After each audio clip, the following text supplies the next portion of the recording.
left-click the Home Navigation option once, you'll be taken to your course's homepage. There you will see a number of options that are important for every Canvas user.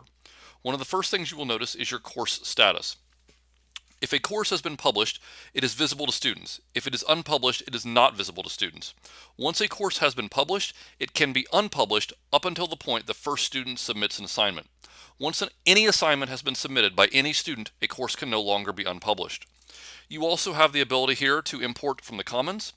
You have the ability to choose your home page. If you left click there, you see you have the options of the course activity stream, the front page that you have chosen, the course modules, the assignment list, or the syllabus. Any of those can serve as your home page. I currently have a page, which is called a landing page, as my home page. You can change that to whatever you want. You can view the course stream, which will show you any discussions, announcements, or other relevant items. You can also create a new announcement by clicking New Announcement, and you can go to Student View and you can see what students will see when they navigate to your course. Notice that when I click on Student View, I see only the 4 navigation options that I have visible to students and what you as the teachers are seeing in my class. When I am ready to leave Student View, I can click Leave Student View.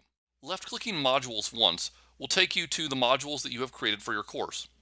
A module is simply a way of organizing material. Many teachers do this by chapter or by topic. There are any number of ways you can organize a module.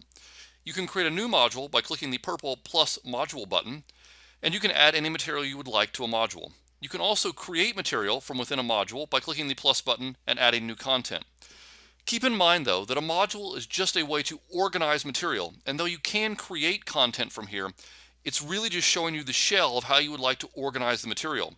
Oftentimes people will think if they remove something from a module, they've removed it from their course. That is not the case. So for an example, if I created an assignment and I then deleted it from my module, it is still going to show under assignments down in the course navigation. So the module is a fantastic tool, but it is a shell of how everything is organized within your course. Just below modules is the announcements tab. If you left click once on that, you'll be taken to the page that shows all the announcements for your course. You can see there are currently no announcements for this course. If there were, I would see all of them populated in a list right here.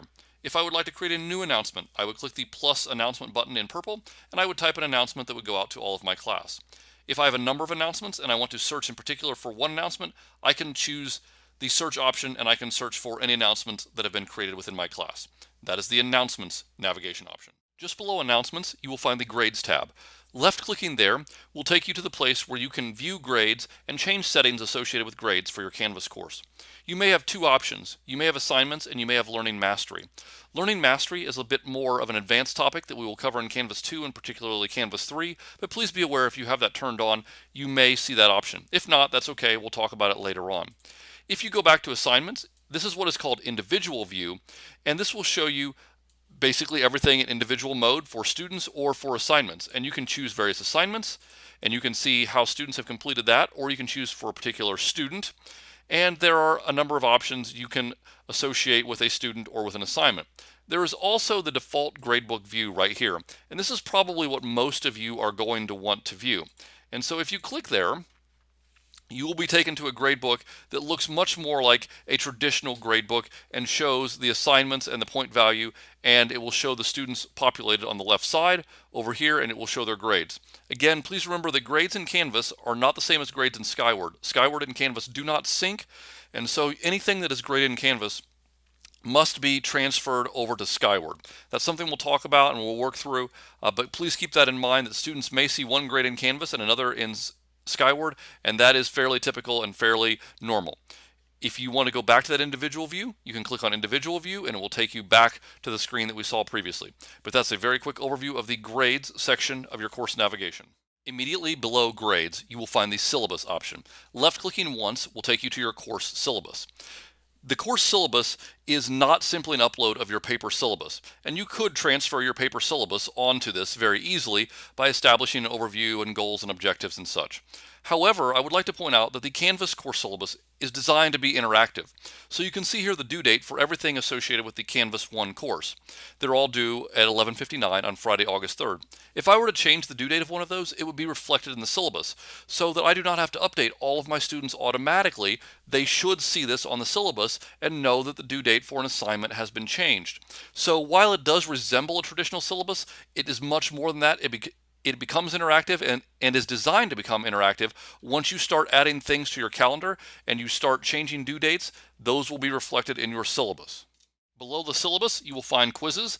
Left-clicking once there will show you any quiz that you have created for your students, and it will also give you the ability to create a new quiz. Immediately below quizzes, there is the People tab. Left-clicking on the People tab will show you all the people who are in your course, and you can filter those by a number of different ways. You can view students, teachers, TAs, designers, or observers. You also have the ability to add a person to your class. Again, if your course is associated with Skyward, you do not want to add that person. However, if it is a group, such as an extracurricular or a professional development, you may want to add a person to your course. There is also the Groups tab. By left-clicking on the Groups tab, you can create a new group. This can work for things such as group projects, discussion boards, or assignments that you intend to use in a group setting. Directly below People, you will find the Pages tab. Left-clicking once there will take you to the front page of your course. There's also the ability to view all pages. If you left-click on View All Pages, you will see all pages that have been created for your course, and you will have the ability to create a new page by clicking the purple plus page button in the upper right-hand corner. Below Pages is the Collaborations tool. I'm not going to spend a lot of time talking about the Collaborations tool because this is essentially an advanced feature. It basically allows you to create a Google Doc from within Canvas. We will talk much more on this in the Canvas 3 course, but the Collaborations tab is immediately below Pages. Immediately below Collaborations, you will find Discussions. Left-clicking once on that navigation option will show you any discussion forum that you have created. These are places where you can post something and students respond to you. You can create a new discussion by clicking the plus discussion button in the upper right-hand corner. You can also view any unread discussions by clicking on Unread, and you can also choose a discussion that you have assigned as an assignment to students. So a number of options associated with discussions are found under the Discussions tab. Below Discussions, you will find Assignments. Left-clicking once there will take you to the Assignments area for your Canvas course. There you will see any assignments that you have previously created, and you will also have the ability to create a new assignment by clicking the plus assignment option. There's also the assignment grouping, which is more of an advanced feature that will be covered in later courses. Below Assignments, you will find Conferences. Left-clicking once there will take you to the Conference area for your Canvas course. Conferencing is an advanced feature that will not be covered in Canvas 1, but it is a feature that is very useful. You can actually create conferences with students, and you can conference with them through the interface of Canvas LMS. So it's something we will talk about in subsequent courses, but not in today's course. I just want you to be aware of where conferences can be found. Directly below Conferences, you will find Outcomes. Outcomes is another feature that we currently do not use here at GCSC. It is a feature that allows you to map Canvas to your state standards. And while we have just completed curriculum mapping, this is an alternate way to actually map our standards to outcomes. It's currently not something we do, as I said, but it may be something we explore in the future, and Canvas has provided this platform for us. So I want you to be aware of where outcomes are in the event that we decide to go that route in the future. Below Outcomes, you will find Files. Left-clicking there will take you to the area for your Canvas course that holds all of the files for that particular course. Earlier in Global Navigation, you learned how to access the files for your entire Canvas experience. These are just the files for this particular course. And just as in the Global Navigation option, you have the ability to create a folder, and you have the ability to upload files. And as you can see, you can organize those by folder. You can have them just as loose individual files. There are several ways that you can access your files within Canvas. We will discuss this later in the class, and I will show you how to upload and how to manage some of your files, but this is just a way that you can access the files for a particular course. Below Files, you will find Settings. Settings is the last of the course navigation options, but perhaps one of the most important. Here you will find the settings for a particular Canvas course, the course that you are currently in. Earlier in the Global Navigation section, I also talked about settings. Those settings are for your entire Canvas experience. This settings option is for the settings for a particular course only. It can be a source of confusion for many early and first-time Canvas users to know that there are two different places you can access settings, and they control two different aspects of Canvas. So just be aware of that. It can be a little confusing. Once you are in the settings area, you will find 5 tabs: Course Details, Sections, Navigation, Apps, and Feature Options. Starting with course details, there are not a lot of things that you will be able to change here unless you have administrative privileges. You cannot change things such as terms or start date or end date. However, you can change the picture for your course.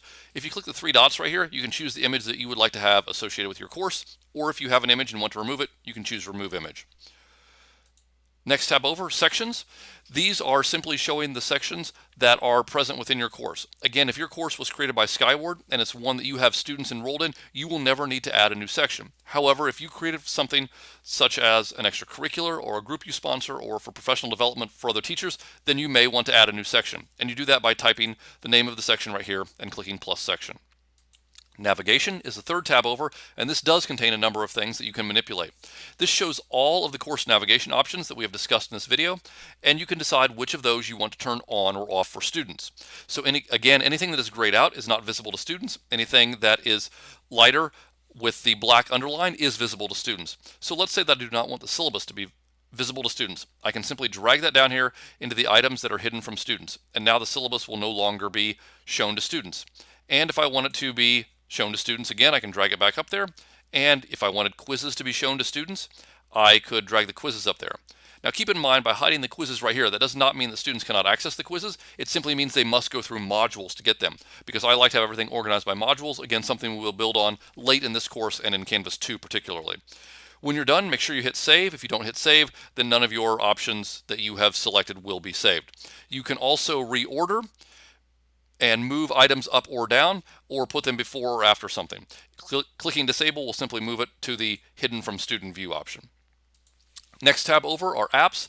There are a number of apps that you can put into Canvas.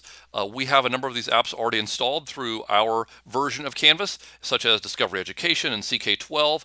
However, there are other apps that are available as well. Please keep in mind, if you click on the not installed and you find a great app, that app may contain a fee or may have a fee associated with it. So just because you choose that app and it looks great does not mean that you will be able to use it. So there are a number of subscription-based items that are in here, and if we do not have the subscription as a district, you cannot use the app. So just be aware of that. If you find something great, it may have a fee associated with it. Last is feature options, and feature options allows you to turn on some options that you may want to use for your class, some of which are in beta testing. There are several here associated with the learning mastery we talked about earlier when I covered the gradebook section. You can also choose how you want students to be sorted in the gradebook, and you can choose if you want anonymous grading turned on or off. But there are a few options again that you can play around with there. They may not be something that you want to change right now as a beginning Canvas user. However, once you become more familiar with Canvas, you may want to toggle some of those on or off depending on your preferences. Those are the course settings for a particular course. Again, those are different than the global settings that I covered in the previous video. In addition to the 5 tabs that can be found within the settings navigation option, you will notice that there are a number of general settings that can be found on the right side of your screen.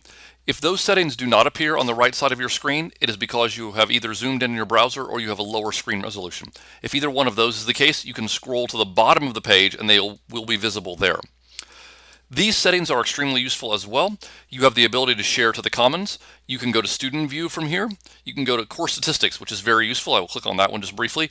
It shows you statistics associated with assignments and students, how much of your file storage space you have used, and those can be very useful in various situations.